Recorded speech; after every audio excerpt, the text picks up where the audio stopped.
有人讲这流浪狗是阿查食阿查肥，啊，毋过其实伊嘛真需要照顾。根据农委会统计，即马台湾是有15万只的流浪狗。为着要互囡仔有正确的观念，台基文创意园区是来举办流浪狗绘本的讲故事活动，透过艺术，互囡仔来了解流浪动物的困境，也来建立保护动物的观念。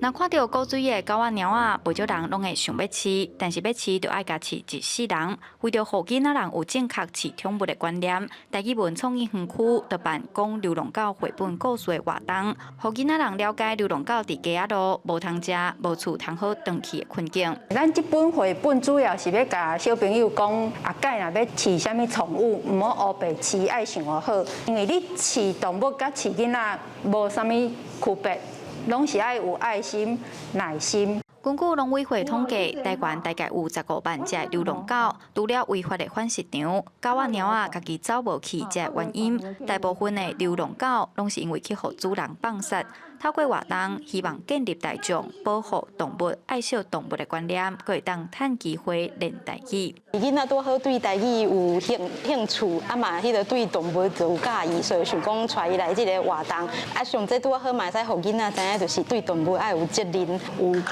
有淡薄物件我嘛袂晓讲的台语，就是一起来学台语安尼。 台语文园区表示，因逐个月拢会安排无共主题的台语讲故事内容，有趣味性、教育性，透过互动，甲绘本的内容延伸到生活中的议题，对囡仔人台语的理解甲学习嘛拢有帮助。